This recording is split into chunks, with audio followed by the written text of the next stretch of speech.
poema eu quero dedicar a todas as mães que estão nesse lugar, a minha mamãe querida, e que você possa ser ou continuar sendo uma mulher virtuosa. Aleluia. Poema dos Dias das Mães. Minha mãe tão querida, minha mãe tão bela, quantas vezes eu desvirei o chinelo para salvar a vida dela. Nunca me deu um videogame. Eu pedia e ela falava não, pois na cabeça dela isso iria estragar a televisão. Se ela mandar levar blusa, leva, porque o frio é certo, nem que esteja no meio do verão ou passeando ao meio-dia no deserto. A nossa mãe pode falar mal da gente, espalha os nossos defeitos para todo lado, mas experimenta falar mal da gente perto dela e você será fulminado. Conselho de mãe não é de se duvidar. Se ela não for com a cara de um amigo seu, é certeza que ele vai te prejudicar. É verdade. Na nossa infância ela falava, e às vezes era difícil de entender. Tipo quando ela dizia: menino, fecha a boca para comer. O amor dela é sem tamanho e dura o tanto que ela quiser. O amor de mãe só acaba se você não devolver a Tupperware. Toda mãe vem de fábrica, com uma mira que de longe te alcança. Acerta o chinelo na gente a 8 quilômetros de distância. E no dia das mães é tudo igual. Nada muda. Se você der presente a ela, ela diz não precisava. E se não der, ela fica chateada. Mesmo com tudo isso, nosso amor por ela é de fazer tremer as pernas. Quem dera se por um capricho de Deus te fizesse eterno. Feliz Dia das Mães.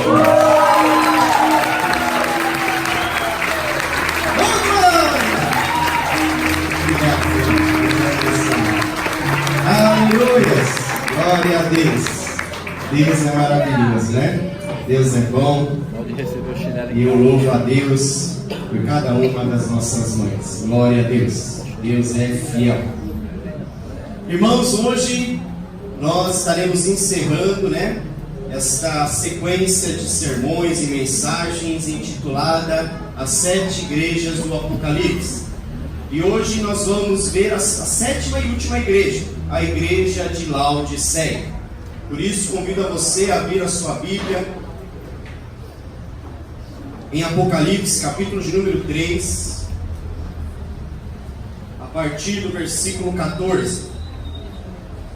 Apocalipse, capítulo de número 3, versículo 14 em diante. A 7ª carta à igreja de Laodiceia. Todos encontraram? Amém? Diz assim a palavra do Senhor: e ao anjo da igreja que está em Laodiceia escreve: isto diz o Amém, a testemunha fiel e verdadeira, o princípio da criação de Deus. Eu sei as tuas obras, que nem és frio nem quente. Oxalá foras frio ou quente. Assim, porque és morno e não és frio nem quente, vomitar-te-ei da minha boca. Como dizes, rico sou, e estou enriquecido e de nada tenho falta, e não sabes que és um desgraçado, miserável, pobre, cego e nu. Aconselho-te que de mim compres ouro provado no fogo, para que te enriqueças, e vestidos brancos para que te vistas, e não apareça a vergonha da tua nudez, e que unjas os teus olhos com colírio para que vejas. Eu repreendo e castigo a todos quantos amo. Sê, pois, zeloso e arrepende-te. Eis que estou à porta e bato. Se alguém ouvir a minha voz e abrir a porta, entrarei em sua casa, e com ele cearei e ele comigo. Ao que vencer, lhe concederei que se assente comigo no meu trono, assim como eu venci e me assentei com meu Pai no seu trono. Quem tem ouvidos, ouça o que o Espírito diz às igrejas. Amém? Vamos orar? Senhor Jesus, que nesta manhã o Senhor possa falar tremendamente aos nossos corações. Que o Senhor possa nos dar essa graça de nos alimentarmos da Tua santa e poderosa palavra. Que a Tua palavra seja vida, que a Tua palavra transforme, liberte, corrija, nos alinhe à Tua vontade. Que o Senhor nos dê sabedoria e entendimento, pois para falar da Tua palavra precisamos da revelação do Espírito. Por isso que haja uma unção agora nesse lugar. Uma unção que quebra o jugo, que tira o fardo, uma unção capacitadora, tanto ao pregador como aos ouvidos que estarão atentos para receber a Tua palavra. É que nós oramos por esta manhã tão maravilhosa, em nome de Jesus. Glória a Deus. As 7 igrejas do Apocalipse, a última delas é a igreja de Laodiceia. A cidade de Laodiceia era conhecida como a cidade dos milionários, pois possuía belos teatros, estádios, ginásios adaptados, uma cidade muito rica, e talvez a mais rica entre todas as cidades da Ásia Menor.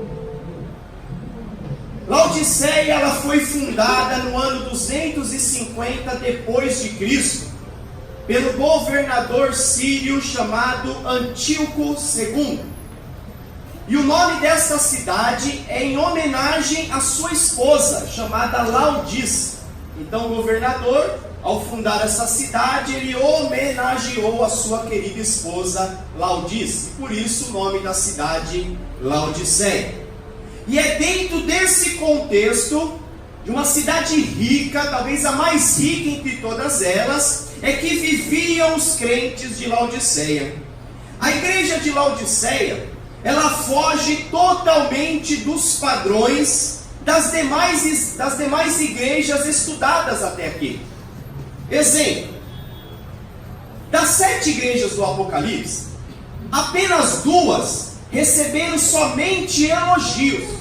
Lembra delas? Esmirna e Filadélfia.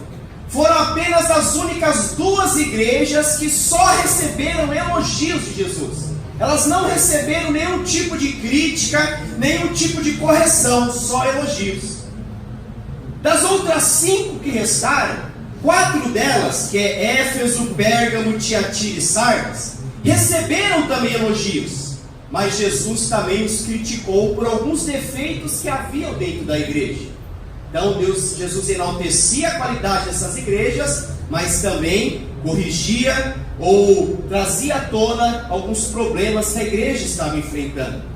Já Laodiceia foge totalmente do padrão, porque Laodiceia, ela não tem nenhuma qualidade. Jesus não enaltece nenhuma virtude dessa igreja. A igreja de Laodiceia é a igreja que só recebe correção. Quando nós lemos aqui o versículo 14 ao 22, você não vai ver um elogio sequer.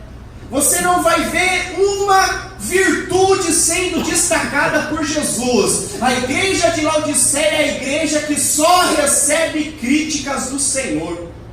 Só tem defeito essa igreja. Misericórdia. A igreja que aparentemente teria tudo para ser a mais forte, espiritualmente é a mais fraca. A igreja que era rica aos olhos dos homens, era pobre aos olhos de Deus. Até o significado do nome Laodiceia foge dos padrões das igrejas anteriores que nós lemos ou estudamos. Lembra que cada igreja que nós estudamos ao longo dessa série, cada nome tinha um significado, tinha uma simbologia que representava uma virtude da igreja, uma qualidade espiritual da igreja. Efésios significava a desejada, né? A igreja desejada do Senhor. Esmirna, mirra, a igreja perfumada, o que exala o bom perfume de Cristo. Pérgamo, casamento, a igreja que está comprometida com o Cordeiro. Tiatira, a igreja, significa sacrifício diário, né? Que a igreja todos os dias tem que sacrificar o seu ego, o seu eu. Sardes, cântico novo, cântico de alegria. Filadélfia, amor fraternal, a igreja que manifesta o verdadeiro amor. Já Laodiceia, o significado do nome quer dizer o povo que reina. Por isso a igreja tem tanto problema. Até o nome dessa igreja traz uma conotação ruim para o reino de Deus. O povo que reina denota uma igreja arrogante, uma igreja autossuficiente, uma igreja onde o homem é que governe, não o nosso Senhor Jesus Cristo. Por ser a igreja que o homem é que governa e não Deus, é que Laodiceia é a pior das 7 igrejas. A que não tem virtude, a que não se destaca em nada e que só recebe correção do Senhor. Hoje nós vamos analisar um pouco essa igreja. Pretendo ser rápido para terminar no horário, mas vamos ver detalhadamente alguns pontos relevantes da igreja de Laodiceia. A primeira coisa a se entender são sobre as credenciais de Jesus. O versículo 14, Jesus se apresenta à igreja de Laodiceia. E ele se apresenta assim: isso diz o Amém, a testemunha fiel e verdadeira e o princípio da criação de Deus.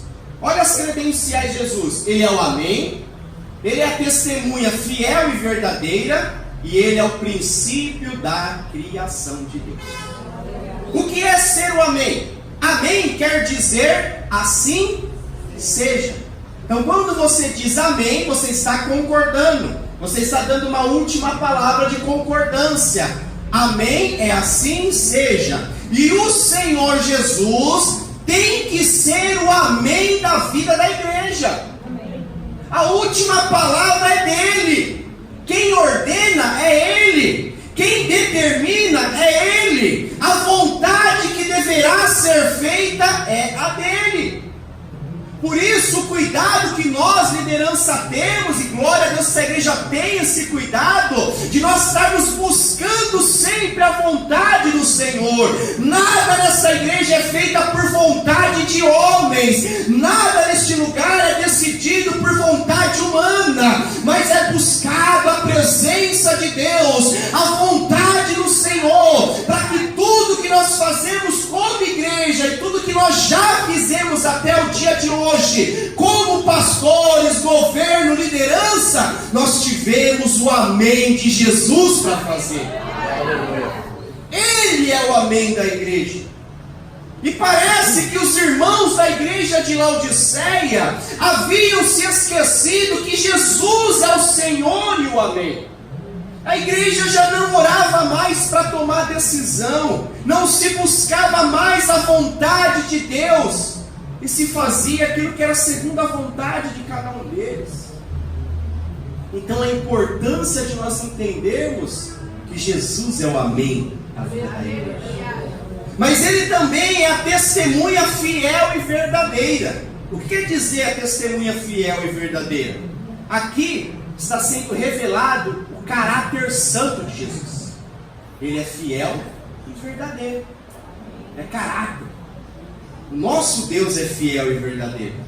Fiel é a qualidade de alguém que é digno de credibilidade, digno de confiança. Ele é fiel. Você pode confiar nele, você pode crer nele, ele não vai te decepcionar. Verdadeiro é aquele que só fala a verdade em tudo que diz, em tudo que promete. Esse é o nosso Deus. Aleluia. Se ele prometeu algo para a tua vida, ele não mentiu. Se ele falou algo ao teu coração, você pode ter certeza que da parte de Jesus não tem mentira. Ele é fiel e ele é verdadeiro para com as nossas vidas. vidas. Aleluia, glória a Deus. E ele também é o princípio da criação de Deus. Essa expressão, princípio da criação, nós temos que tomar um certo cuidado, porque muitos interpretam essa expressão dizendo que Jesus foi o primeiro a ser criado por Deus. Entre eles, os testemunhos de Jeová usam ou interpretam desta maneira, dizendo que Jesus foi criado, que ele é o princípio, o primeiro da criação. No entanto, essa interpretação está totalmente incorreta quando nós buscamos o sentido original do grego. E no original, a palavra princípio, na verdade, ela é traduzida por origem. Ou seja, Jesus é a origem de toda a criação. Aleluia. Através dele, por meio dele, é que todas as coisas foram criadas.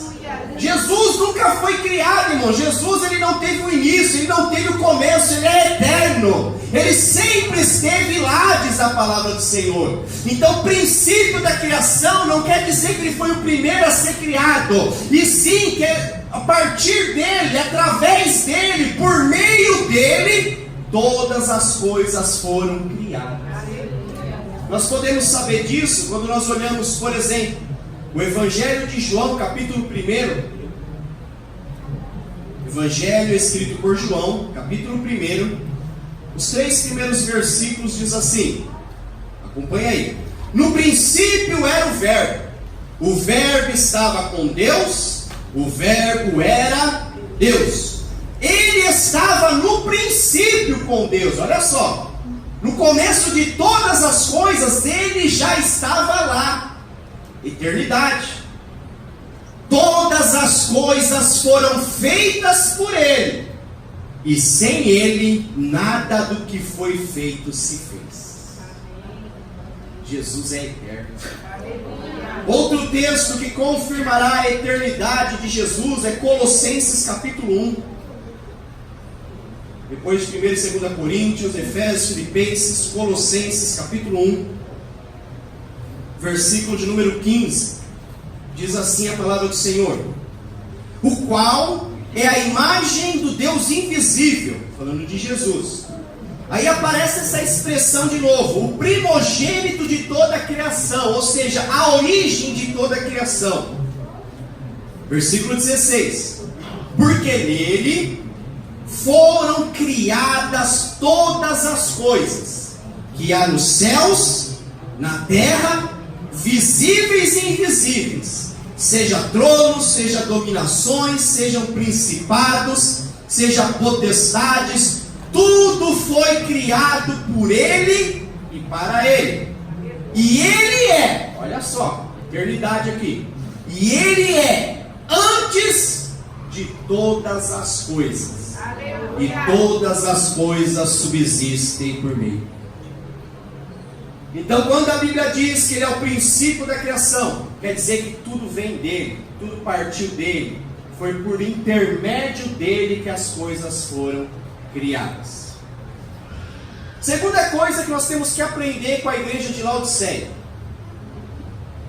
A igreja de Laodiceia, conforme está escrito no versículo 15 e 16 de Apocalipse 3, diz assim: eu sei as tuas obras, que nem és frio, nem quente.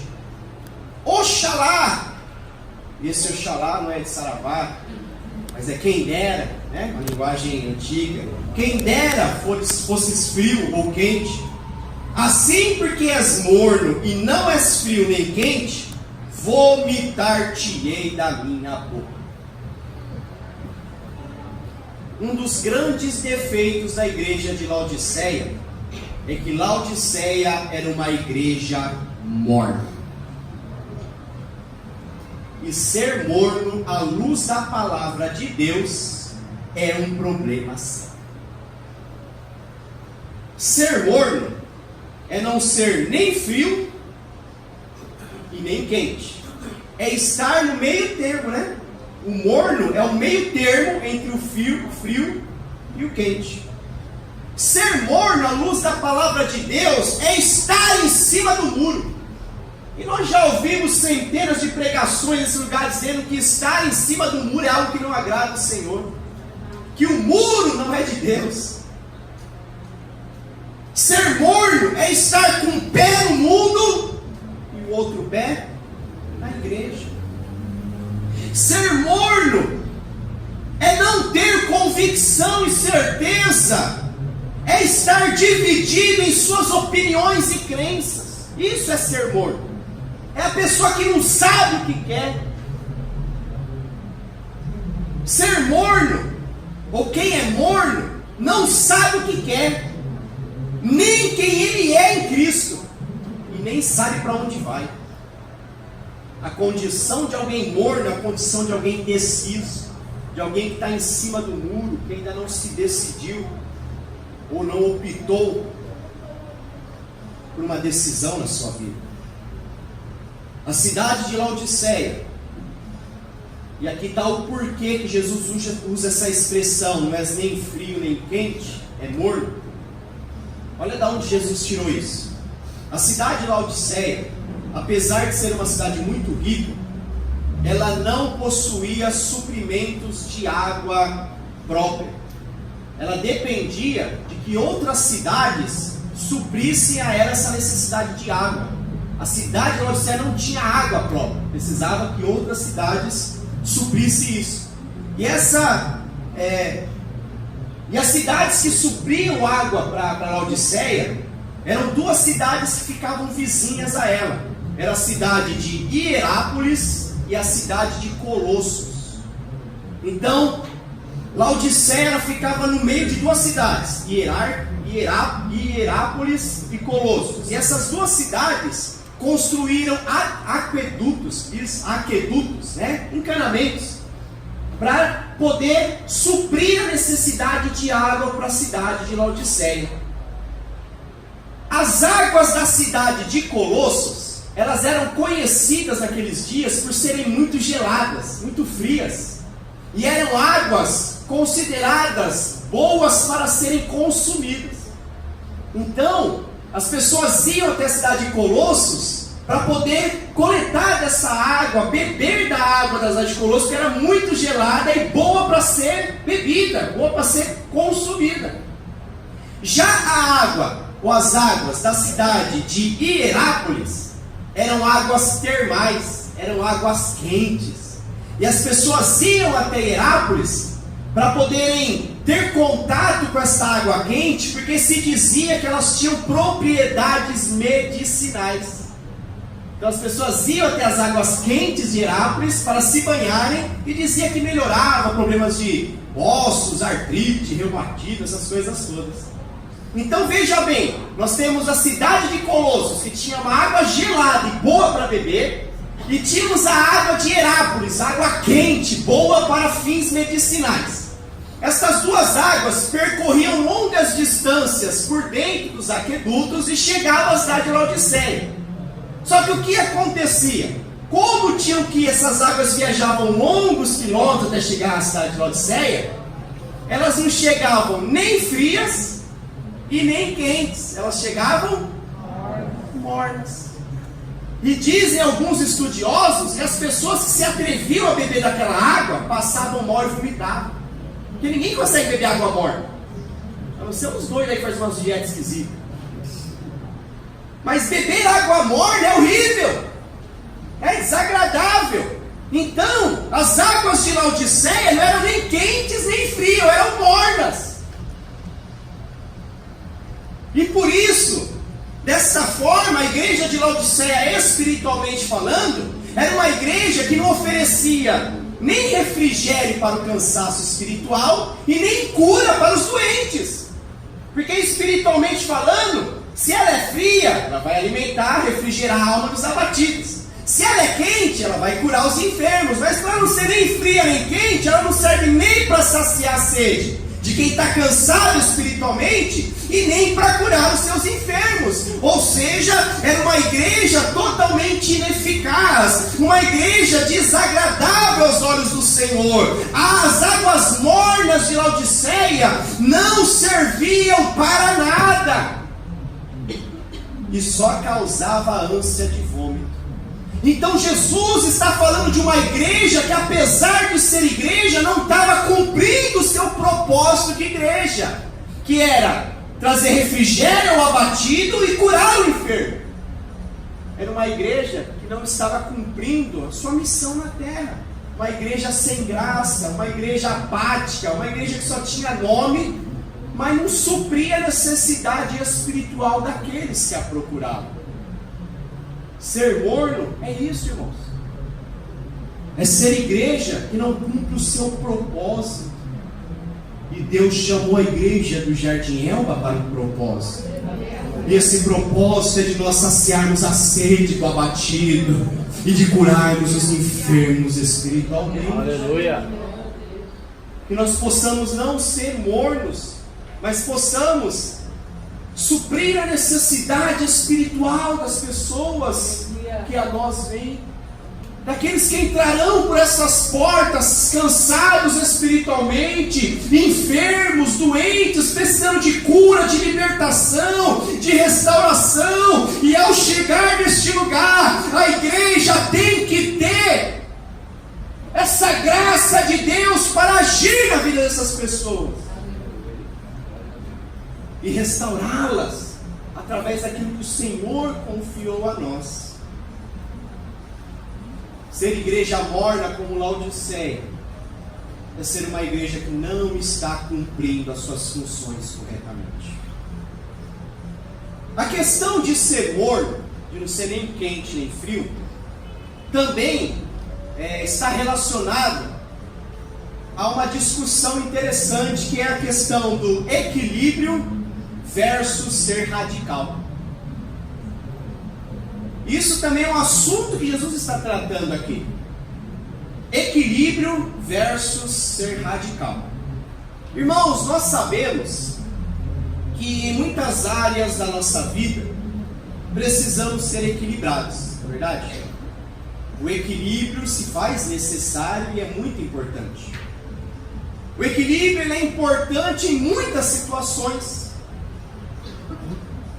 No entanto, quando olhamos à luz da palavra do Senhor, o equilíbrio não pode ser, não se escandalize se eu falar, que eu vou explicar. O equilíbrio não pode ser absoluto, ou seja, não podemos ser equilibrados em tudo. Há situações que precisamos ser radicais. A primeiro momento você vai estranhar isso que eu estou falando, eu não estou pregando heresia não, é Bíblia. Quando falamos em ser radical, essa palavra, ela tem nos dias de hoje um significado pejorativo, né? Quando a gente fala de alguém radical, nós estamos falando de alguém de mente fechada, estamos falando de alguém fanático, estamos falando de um extremista. No entanto, a palavra radical, se você procurar no dicionário você vai ver isso, a palavra radical significa que tem raiz. Ou seja, ser radical não é ser extremista, não é ser fanático, é ter raiz. Ser radical quer dizer posicionamento. Aleluia. E tem coisas na Bíblia que Deus nos ensina a sermos radicais e não equilibrados. Precisamos ser equilibrados? Sim, em algumas coisas. Exemplo, temos que ser equilibrados, por exemplo, na alimentação, não é verdade? Temos que nos alimentar corretamente, ter uma alimentação balanceada. Isso é ser equilibrado, não comer nem de mais, nem de menos, né? Alimentação balanceada. Temos que ser equilibrados no que diz respeito à nossa qualidade de vida, não é verdade? Não podemos nem trabalhar demais, nem de menos. Temos que ter tempo para tudo: trabalho, lazer, descanso, né? Isso é um equilíbrio que é importante nós termos. E quando você vive um desequilíbrio na tua qualidade de vida, isso vai causar um estresse, estafa mental, né? Temos que ser equilibrados, por exemplo, nos nossos impulsos, nas nossas atitudes, né? Você não pode ser nem bravo demais, nem bonzinho demais, né? Você tem que ter um equilíbrio. Você não pode ser nem muito nervoso, nem muito bobo, né? Você tem que ter um equilíbrio. Temos que ser equilibrados nas nossas emoções. Você não pode ser nem chorão e nem palhaço. Mas tem que ter um certo equilíbrio ali.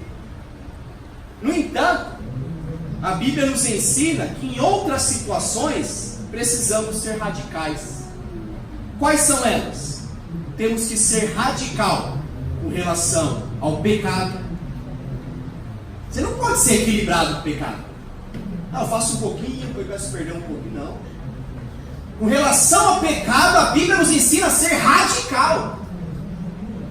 Com relação à santidade, temos que ser radicais. Com relação à justiça, com relação à obediência, são coisas que não dá para você querer ter um equilíbrio. Você tem que ser radical naquilo que Deus está falando. Pecado é pecado e ponto final. Sede santos, porque eu sou santo, ponto final. Não tem como querer dar jeitinho, não tem como querer jogar nos dois times. Então a Bíblia ela nos coloca em situações que o equilíbrio não serve. Nós temos que ser radicais, ou seja, temos que ter posicionamento. Aleluia. E tem muita gente hoje desanimado, pagando preço, por quê? Porque está jogando nos dois times. Domingo é crente, na segunda é desviado. Domingo fala em língua, na segunda fala palavrão.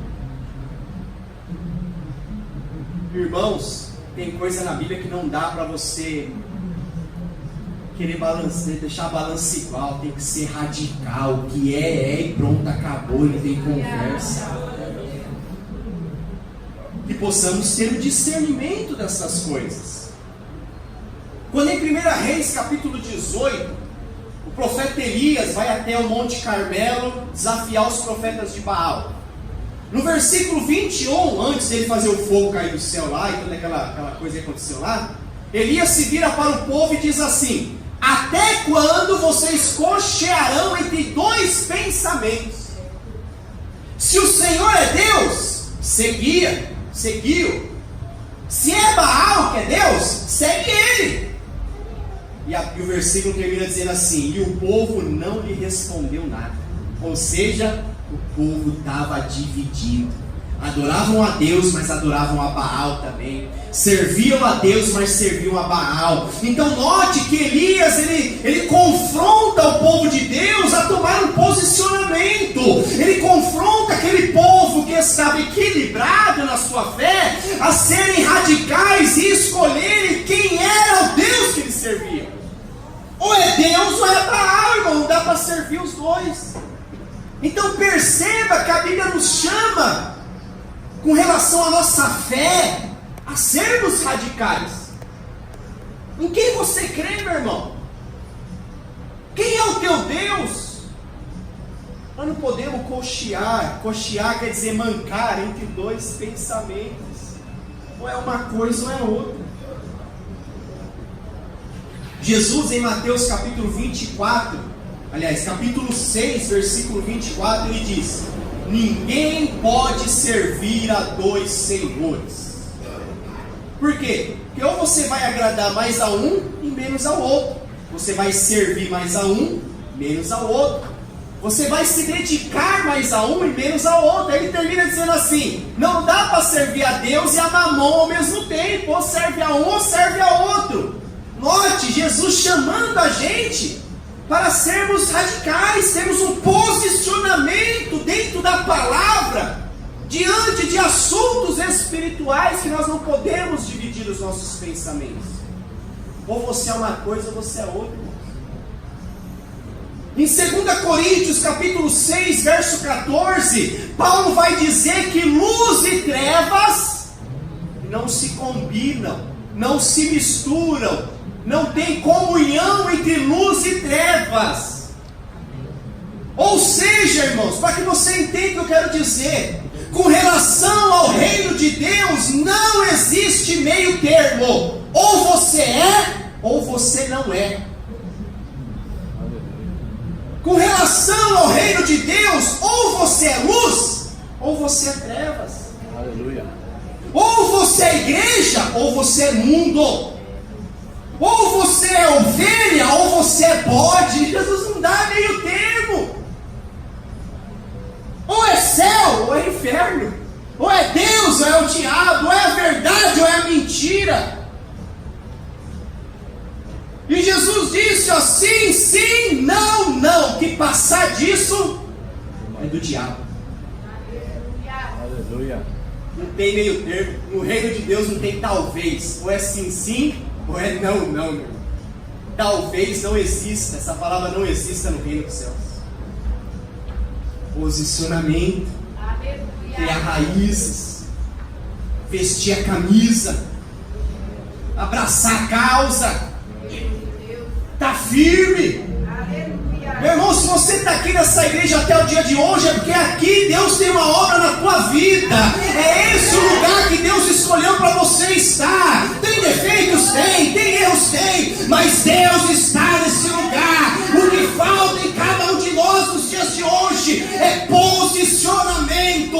Temos que vestir a camisa de Jesus, a camisa da igreja, e falar, esse é o meu lugar. Aleluia. Eu amo essa casa e aqui eu quero servir ao Senhor. Agora não dá para ser crente, que domingo é cristã da família, segunda é universal, terça é assembleia, quarta é renascer, quinta é pentecostal, sexta é macumbeiro, sábado é Cristo Noé, aí domingo volta para meu irmão. Pelo amor de Deus, você é uma coisa e é outra. Escolha uma dessas. Só não escolha a da sexta-feira.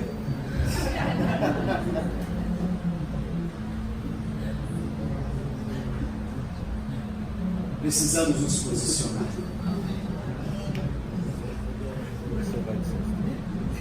Crente em cima do muro, indeciso, um pé cá, um pé lá, dá ânsia de vômito em Jesus. É morno, sem graça, não está cumprindo o seu propósito. Outra coisa que nós aprendemos com a igreja de Laodiceia, versículo 17. Olha o que a igreja se auto-intitulava. A igreja dizia de si mesma: rico sou, estou enriquecido e de nada tenho falta. Mas não sei o que a igreja fazia. A igreja de Laodiceia batia no peito e falava: eu sou rico, não falta nada. Sabe o que é isso? Uma igreja soberba, uma igreja orgulhosa, uma igreja arrogante, uma igreja altiva, autossuficiente, uma igreja independente. E olha que nós aprendemos semana passada que Filadélfia era uma igreja dependente de Deus. Laodiceia era uma igreja que era totalmente independente.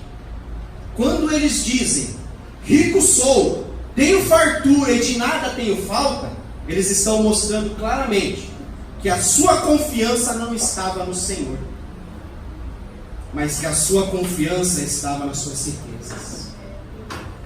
Uma vez que, deixa eu abrir um parênteses aqui, uma vez que ter riqueza não é pecado.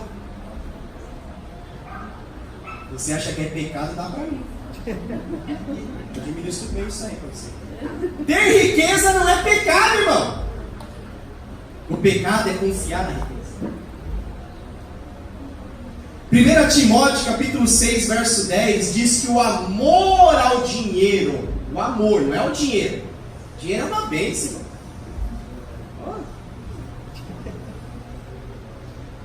O amor ao dinheiro é a raiz de todos os males. A ganância, o materialismo, o sempre querer mais. Laodiceia ficou cega ao ponto de não enxergar a sua verdadeira natureza. A igreja de Laodiceia, ela avaliava a si mesma segundo os padrões de riqueza do mundo, pois estava imersa em uma mentalidade humana. Sabe um grande perigo que a igreja de Laodiceia cometeu e que eu e você também temos esse risco de cometer? O auto-engano. Sabe o que é auto-engano? Você enganar a si mesmo. Já é terrível alguém te enganar, imagine você enganar a si próprio. O auto-engano é uma grande tragédia. Olha só como as igrejas do Apocalipse tinham esse problema. O auto-engano. Laodiceia considerava-se rica, mas era pobre. Enganava a si mesmo. A igreja de Sardes se considerava viva. No entanto, a Bíblia diz que ela era morta. Esmirna era uma igreja que se considerava pobre. No entanto, Jesus fala que ela era rica. A igreja de Filadélfia se considerava fraca. No entanto, a Bíblia diz que ela era forte. Então, olha como o auto-engano é perigoso. A igreja de Laodiceia era a igreja do si. Conhece a igreja do si? Meu teu irmão, conhece a igreja do si? Se achava rico, se achava massa, se achava certa, se achava a última bolacha do pacote, mas na verdade não era nada daquilo que ela se achava. Os membros dessa igreja se tornaram convencidos e vaidosos, mas aos olhos de Jesus, essa igreja que se achava alguma coisa, na verdade, a minha tradução diz, eles eram desgraçados. Olha que palavra forte, né? Desgraçado quer dizer desprovido da graça. Desgraçados, miseráveis. Ser miserável é a parte mais profunda da pobreza, né? Miseráveis, pobre, se achavam ricos, mas na verdade eram pobres, cego e nus aos olhos de Jesus. Olha o perigo de nós nos tornarmos soberbos e orgulhosos. E assim era a igreja de Laodiceia. Jesus, ele aconselhou, ele deu conselho à igreja de Laodiceia. Versículo 18. Aconselho-te que de mim compres ouro provado no fogo, para que te enriqueças, e vestidos brancos para que te vistas e não apareça a vergonha da tua nudez, e que unja os teus olhos com colírio para que vejas. No conselho que Jesus deu à igreja de Laodiceia, ele os orientou para que comprassem ouro, vestes brancas e colírio. O que significa esses três elementos? O que simboliza o ouro, as vestes brancas e o colírio para os dias de hoje? Ouro parece contraditório, porque a igreja era rica. Por que Jesus manda eles comprar ouro? É que na verdade esse ouro que Jesus está falando não é o ouro material, não é o ouro de riquezas materiais. Jesus está falando da fé. Como é que eu sei que ele está falando da fé? O apóstolo Pedro vai explicar que ouro é esse. Se nós lermos a primeira carta de Pedro, capítulo 1, versículo 7, vai explicar que ouro é esse. 1 Pedro 1, 7 diz assim: para que a prova da vossa fé, olha só o que Pedro está falando, para que a prova da vossa fé, muito mais preciosa do que o ouro que perece e é provado pelo fogo, se ache em louvor, em honra, em glória, na revelação de Jesus Cristo. Pedro está falando que a nossa fé é mais preciosa do que o ouro provado no fogo. Ou seja, quando Jesus diz à igreja para comprarem ouro provado no fogo, Jesus está dizendo à igreja que ela precisa resgatar a sua fé, a fé genuína, a fé verdadeira. Jesus está dizendo que a igreja precisa voltar a crer, irmãos. A igreja precisa voltar a confiar, a ter convicção, a ter certeza das coisas espirituais. Porque fé é confiar. Aleluia. Fé é ter convicção. A fé verdadeira e a fé genuína é o que Jesus está mandando a igreja resgatar esta manhã. Porque hoje, irmãos, a nossa fé não é a fé genuína e verdadeira. A nossa fé é uma fé contaminada. É uma fé misturada com incredulidade. Por que acontecia tantos milagres nos tempos bíblicos? Por que no livro de Atos, nos Evangelhos, livros de Atos, por que havia tantos milagres? E nós não vemos isso hoje. Porque a fé daquele povo era uma fé genuína. Eles acreditavam e pronto, e acabou. Ninguém tirava isso da cabeça deles. Hoje, a gente não tem essa mesma convicção. Se Deus curar, amém. Se não curar, amém. É uma resposta, na verdade, conveniente para justificar a nossa incredulidade. Mas você não vai achar isso nos evangelhos. Você não vai achar Jesus chegando para o enfermo dizendo assim, seja curado, se for tudo bem, se não for, não tem problema. Você não vai encontrar os apóstolos de Jesus, como João e Pedro, quando se depararam com o paralítico, na porta da Formosa, e falar para ele, nós não temos ouro nem prata, mas o que nós temos nós te damos. Em nome de Jesus, seja ou não curado. Seja curado. Levanta e anda. Convicção, certeza, isso falta para nós nos dias de hoje. Precisamos resgatar essa fé novamente. Vestes brancas fala de santidade e pureza. Jesus manda a igreja comprar vestes brancas de ouro. Ou seja, Jesus está falando que a igreja precisa voltar a viver a santidade, a pregar a santidade, a manifestar a santidade. Ser santo, irmão, é ser separado. Aleluia. Ser santo é aquele que não se contamina e nem se mistura com as coisas profanas desse mundo. Jesus procura pessoas de vestes brancas. Jesus procura aqueles que querem viver uma vida de fato consagrada ao Senhor. Santidade, irmãos. Santidade no casamento, santidade nos namoros, santidade na mocidade, santidade nos nossos trabalhos, santidade. Precisamos voltar a buscar essas vestes brancas em Cristo Jesus. E finalmente ele fala do colírio, que a igreja precisava comprar colírio.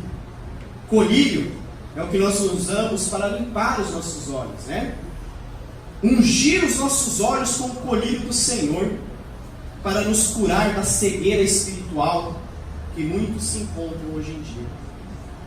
É voltar a enxergar com os olhos espirituais. Aleluia. É voltar a enxergar com os olhos da fé. É ter discernimento. É enxergar as coisas na ótica de Deus. Aleluia. E não na nossa ótica humana. Que Deus possa passar o colírio dele em nossos olhos, para que nós possamos enxergar a verdade, enxergar aquilo que realmente é. A igreja de Jesus, nos dias de hoje, precisa urgentemente resgatar a fé, a santidade e a visão espiritual. A igreja de Laodiceia é a pior igreja de todas elas. Não tinha virtudes, não tinha qualidades, não era nem frio nem quente, era soberba, era orgulhosa, era autossuficiente, precisava comprar ouro, precisava ter fé novamente, precisava de santidade, precisava de visão espiritual. Mas sabe o que eu aprendo com a igreja de Laodiceia? O versículo 19. Eu repreendo e castigo a todos quantos amo. Jesus poderia ter desistido dessa igreja. Jesus poderia ter destruído aquela igreja e levantado outra melhor. Mas sabe o que eu aprendo? Jesus não desiste de nós. Aleluia. Jesus não desiste de ninguém. As pessoas desistem na sua caminhada, mas Jesus não desiste de nós. Você pode ser cheio de falhas como eu sou. Você pode ter vários defeitos como eu tenho. Mas Jesus não desistiu de nós. E Ele fala: eu repreendo e castigo quem eu amo. Sabe uma coisa que eu aprendo aqui também? Das 7 igrejas, Laodiceia era a pior, mas era a que Jesus mais amava. Porque Ele fala: eu repreendo e castigo quem eu amo. E a igreja que tem mais repreensão e castigo é a Laodiceia. Ora, se ele castiga quem ele ama, aquele que ele castigar mais é que ele ama. Por isso não reclama se você está sendo exortado, corrigido, disciplinado. Não reclame se às vezes vem chicotada do altar. Não reclame se às vezes a gente chama lá na salinha da tortura lá embaixo. Não reclame da disciplina, porque Deus ama a tua vida tão grandemente que Ele te corrige, Ele te exorta. E quanto mais Ele corrige, mais exorta, é porque Ele te ama de uma maneira tremenda e maravilhosa. Glória a Deus, aleluia.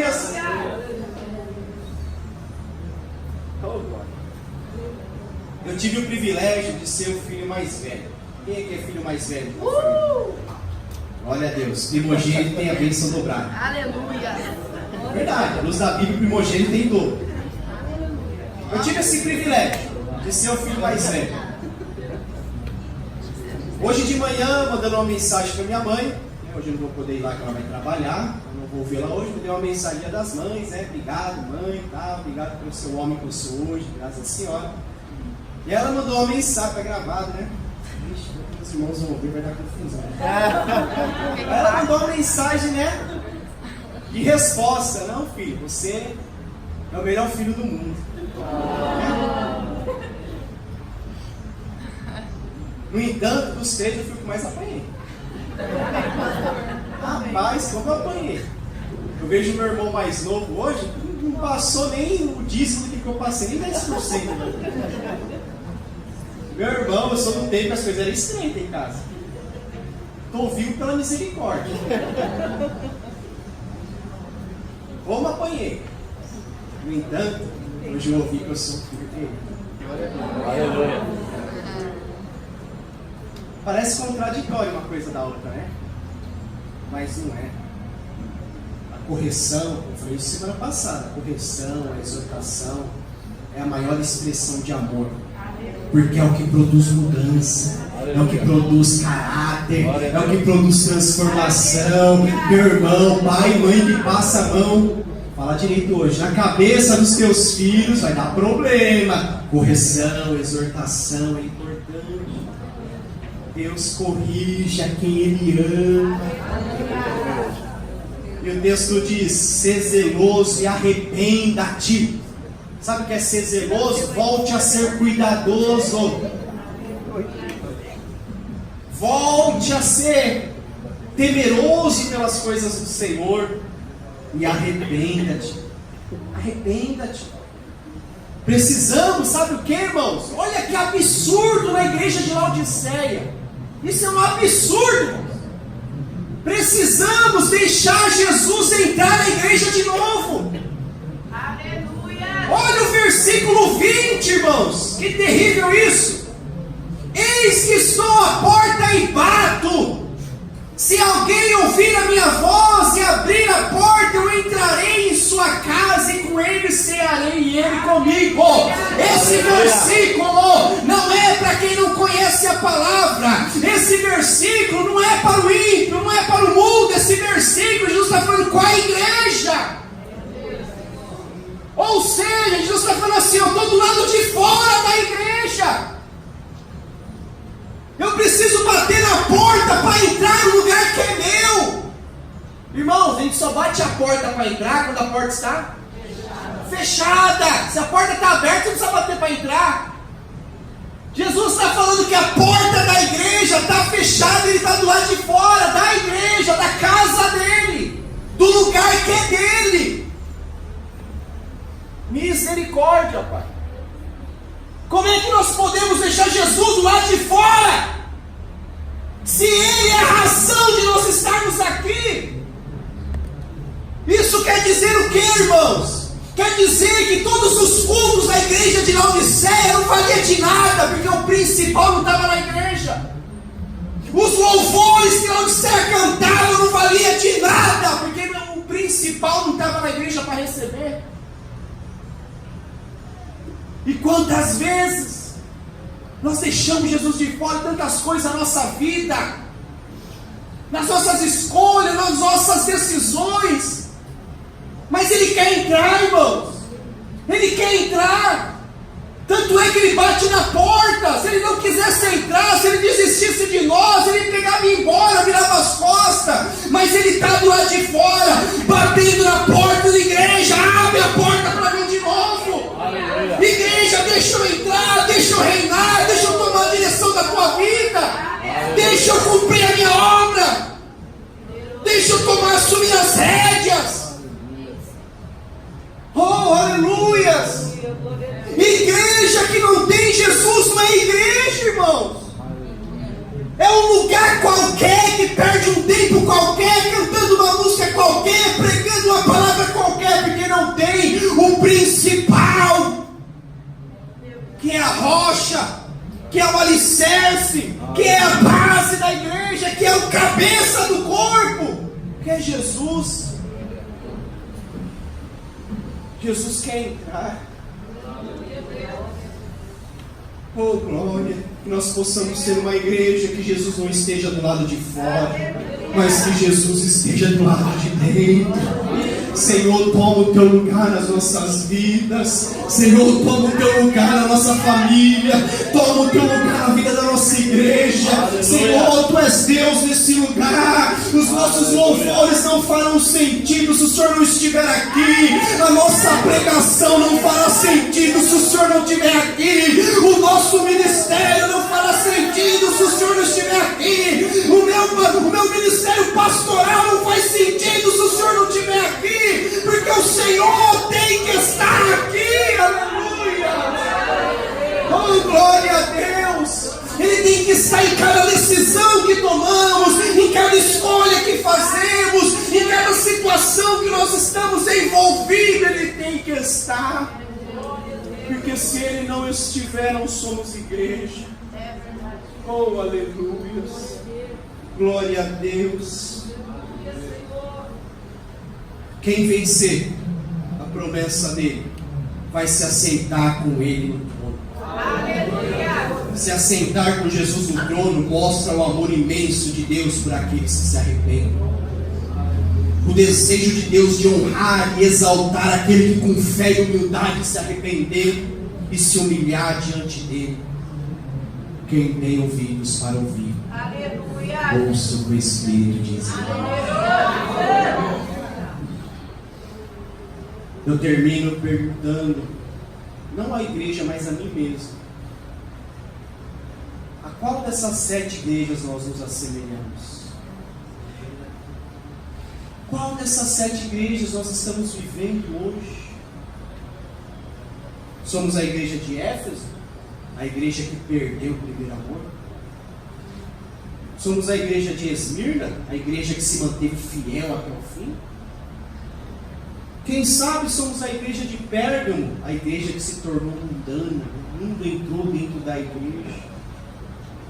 Talvez, quem saiba, sejamos Tiatira, a igreja que relaxou espiritualmente. Ou talvez sejamos a igreja de Sardes, a igreja que vivia de aparência.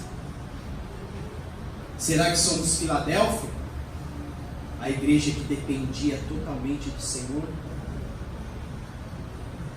Ou estamos como Laodiceia, igreja morna, soberba e orgulhosa? Para terminar, dizem alguns teólogos, não podemos afirmar que isso seja uma verdade, mas dentro da teologia se fala muito nisso, que estamos vivendo o tempo de Laodiceia, tempo da igreja morna, tempo da igreja sem graça, tempo da igreja que não está cumprindo o seu papel. A minha oração é para que o Jardim Elba seja levantado. Aleluia. A minha oração é para que sejamos Esmirna, igreja fiel até o fim. A minha oração é para que sejamos Filadélfia, igreja dependente do Senhor. Oh, irmãos, Deus tem grandes coisas. O fim de tudo está próximo. Se os teólogos estiverem certos e que nós estamos vivendo a última igreja do Apocalipse, depois da 7ª igreja, nas visões de João, o que vem depois é o fim. Não vou afirmar se eles estão certos ou não, porque Deus não me deu essa revelação. Mas se eles estiverem certos, e nós estamos vivendo os dias da última igreja, que é de Laodiceia, te prepara que o noivo vem. Te prepara que a trombeta vai soar. Te prepara porque estamos vivendo os últimos dias. Conserta-te, arrependa-te, busque ao Senhor. Vamos, meu irmão, se colocar no prumo. Vamos se posicionar, porque eu não sei quantas gerações ainda virão. Talvez, quem saiba, Jesus sabe. Estamos nós vivendo a última geração. Quem é que pode contrariar isso?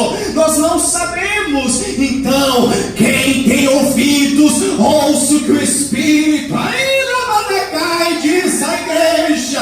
Fique de pé em nome de Jesus, meus irmãos.